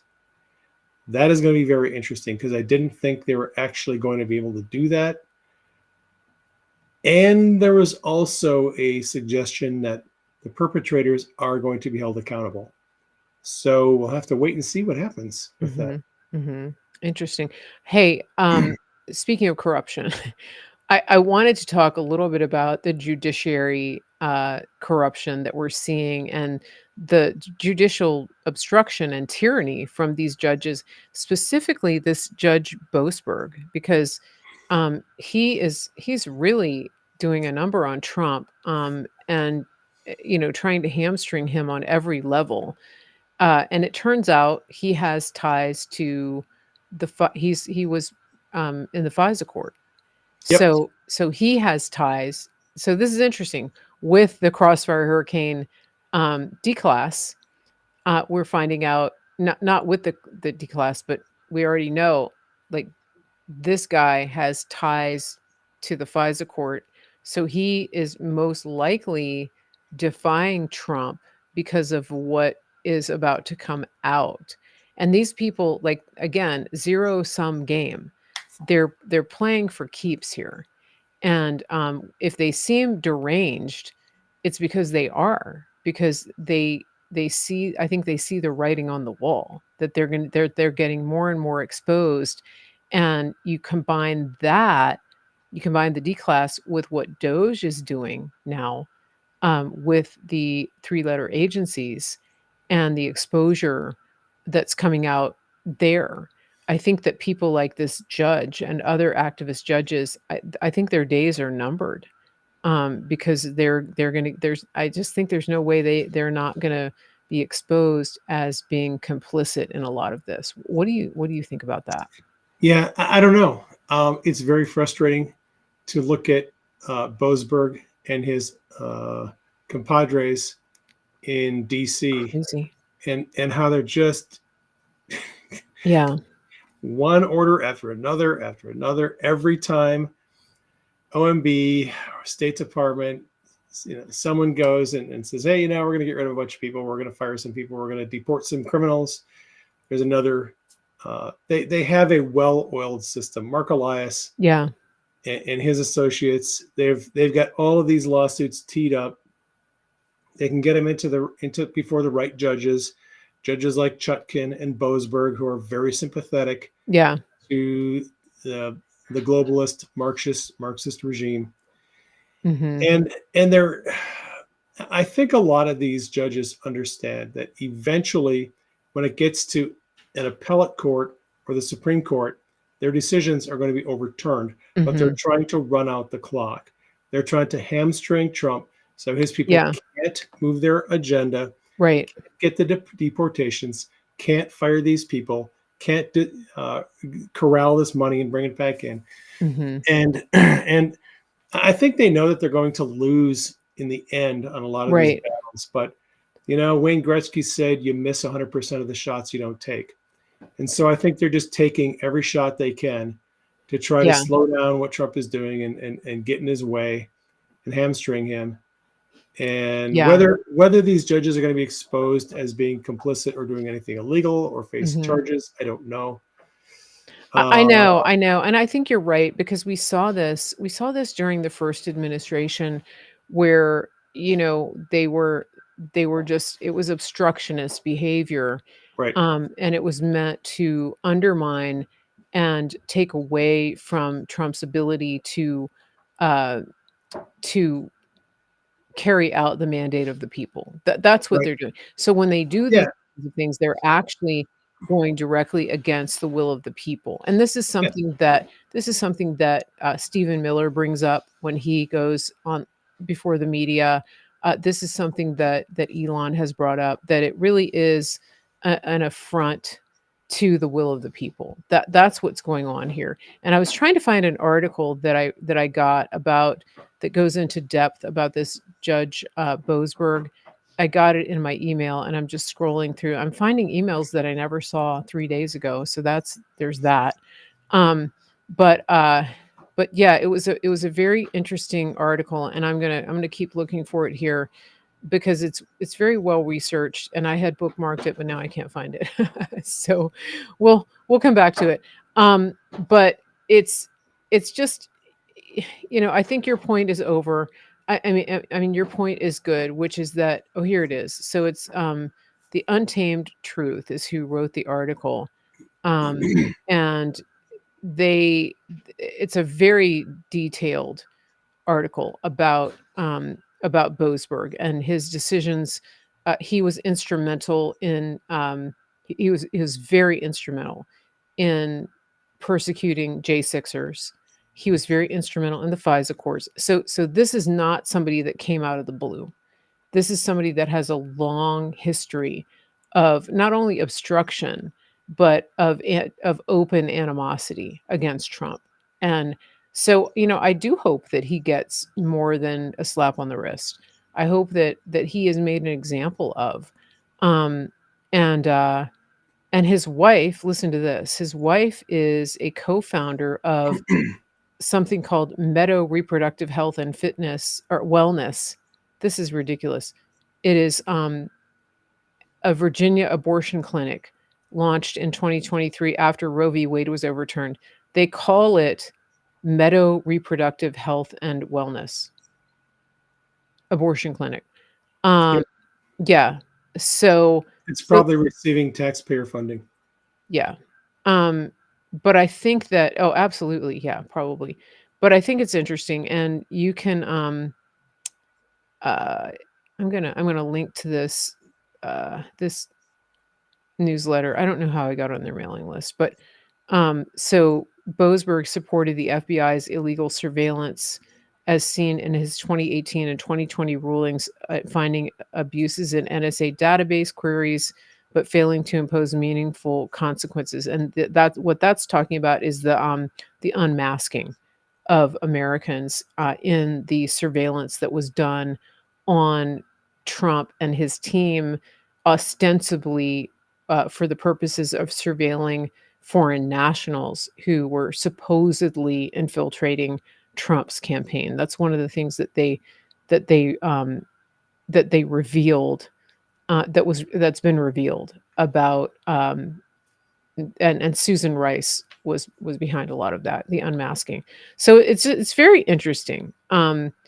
The connections. These people are all connected. It's this um, incestuous type of relationships that they have. It's sick. It's sick. But Q told us these people are sick. We already knew that. Yeah. I feel like we cover so much ground, but we could just keep going because there's so much to talk about. But is there anything else that we haven't covered today? We definitely need to come back and find out and follow up on the whole Iran situation for Yeah. sure. I Um, don't know. I think we've covered all the subjects that I wanted to discuss. okay, awesome. I want to say something to to my Rumble people. Rumble people, if you put a comment in the live chat that you feel needs to be preserved for posterity, for posterity, if you're posting an important link or something, please go put it in the regular chat, in the comments on Rumble, because the live chat doesn't show up after the fact. Also, everybody on Rumble, please repost the Rumble, and then also go under the video and hit the thumbs up. Don't put a thumbs up in the chat. Hit the thumbs up, because that helps us show up in the algorithm. And then on all the channels, subscribe, like, follow, especially on Facebook, because we're getting to 100,000. And people are telling me that they've subscribed on Facebook and followed. So that's awesome. We're going to make it a lot of fun. And Dave, how can people find you? How can they reach you? Best way to reach me is go to prayingmedic.com or prayingmedic.org. Prayingmedic.org is the website that supports our nonprofit ministry. And if you would like to support our nonprofit ministry, you can make donations through our page on GiveSendGo, which is givesendgo.com/PM. That's where we receive donations. Prayingmedic.com, prayingmedic.org. You can hit me on the contact tab there. You can email me. I'm on Telegram all the time. My handle on Telegram is praying_medic. That's my account. I think there's 125,000 subscribers on that channel. There's a bunch of fake Praying Medic Twitter accounts, a bunch of fake Praying Medic Telegram channels. Don't go to the fake ones. Just go to the verified ones. Go to verified. It seems like you should be able to get verified on Telegram.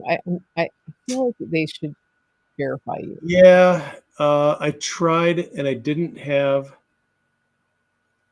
verification on another platform that they wanted me to have a verified account on. They make it so hard. It's not easy.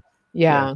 But all of my accounts are verified on all the platforms, so you know it's really me.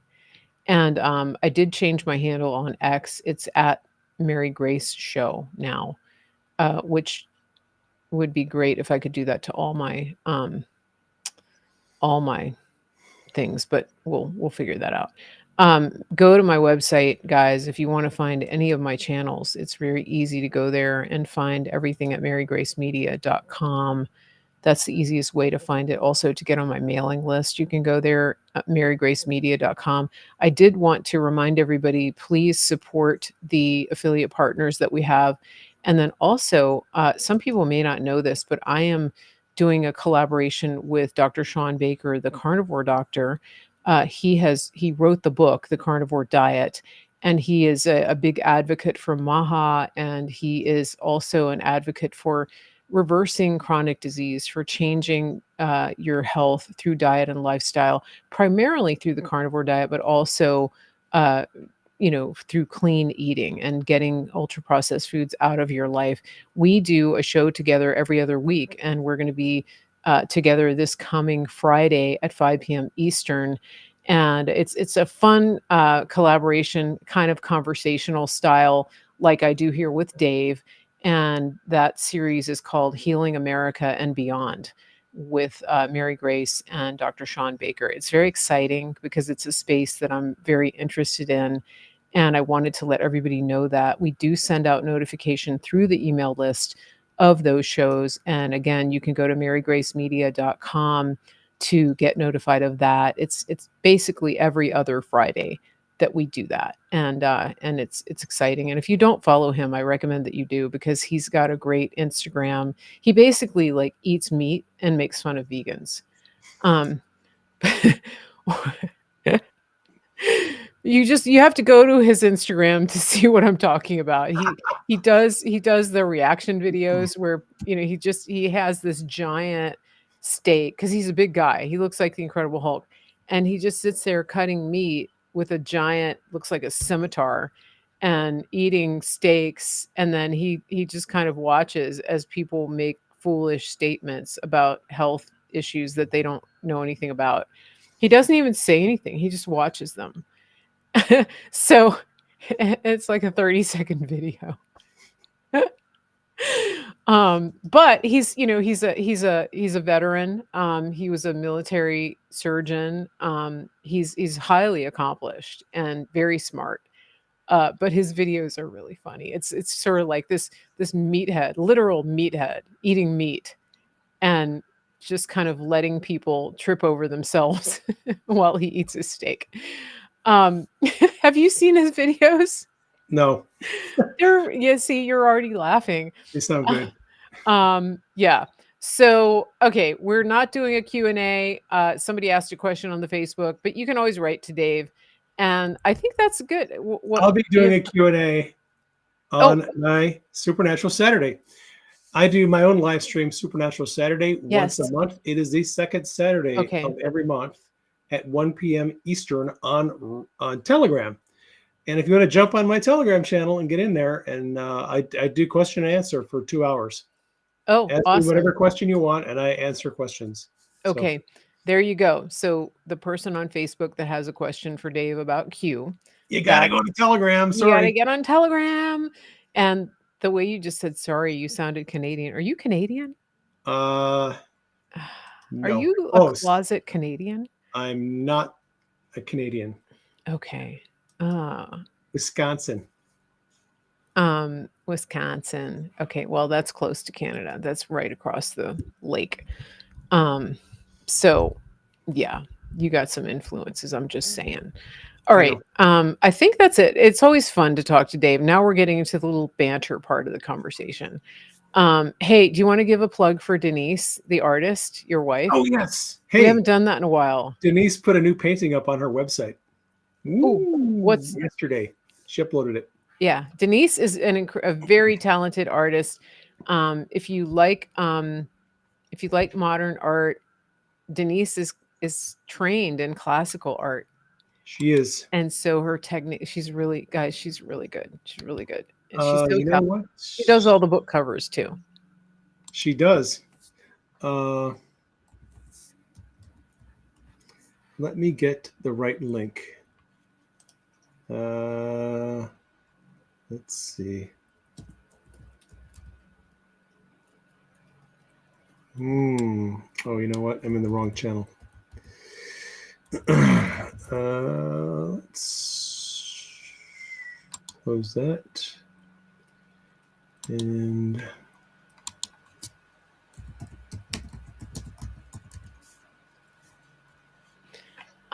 somebody was asking about the stars on Facebook. There's a notice that says you can give stars during the live broadcast. That's sort of like Rumble Rants. You pay, you have to like you buy stars. They're like little tokens, and then you can give them out. And for some reason, people aren't able to do it during the live broadcast, but you can usually come back after the fact and give the stars. So I don't know. The other thing you can do is if you want to tip my channel, you can also go to my Venmo and you can leave a tip on Venmo. I'll put that in the chat. That's probably easier than stars. My X account, answering on Rumble, my X account is at Mary Grace Show. I found Denise's website. Okay, tell us. If you're interested, it is denisehayes.studio. So all one word, Denise Hayes, DENISE. I'm putting that here in the chat. HAYES.studio. And that's the main website. And if you go to the prints, she's got originals there. She just uploaded a photograph for a new original. I think she uploaded it yesterday. And I think there will be prints available for that one too. But yeah, she's coming up with new ideas. She's in her studio right now, I think, as we're speaking, working on something. So yeah, Denise has her art going on. That's why we haven't heard her in the background today. She's over. She's in the studio, she's doing her thing. So hey, Sometimes there she is. DeniseHayes.studio. Yeah, DeniseHayes.studio. We got it. Yep, she's actually not in the studio. She's like right over here. I was. She was, and she came over because she's listening, and she's like, "Oh she's well, like, hey." I gotta correct the record here. She's Yeah, lurking. There we she go. is. Okay. Awesome. Well, I think it's good. This is a wrap for today. Remember to like, follow, subscribe, hit the thumbs up on Rumble. There's a repost button on Rumble as well. And you can do that. And then if you don't like ads or anything like that, you can also subscribe to my Substack because I post my videos a few days later up on Substack. And that is realmarygrace.substack.com. And you can become a paid partner over there, or you can just subscribe to my Substack. And that way you can watch commercial free, meaning you don't see all of the YouTube commercials or the Rumble commercials or the Facebook commercials. You are going to see my commercials, like, get real. Um, but you're not going to see like the third party commercials if you want to do that. All right, so I think that's it. We will be back. I will be back with some more great content for you. Please bookmark Friday, this coming Friday. It's April, I think it's April 4th at 5 p.m. Eastern. That is when we will be doing Healing America and Beyond series with Sean Baker, Dr. Sean Baker, the carnivore doctor. So I think that's it. Are we Awesome. over and out? All right. Over and out. Thank you, everybody, for being here. Thanks to my moderator, to Delia, over on what's it called? Rumble. Thanks for all the good people chatting on all of the platforms that we're on. And shout out to the people on X. We see your comments, but my platform doesn't give me an ability to reply to them, but we do see you and we love you. Everybody have a great day. And we will be back here with the Mary Grace Show very soon. Take care. Oh, I forgot. Get outside, touch some grass, look at the sky, leave your phone behind, talk to God. Love you guys.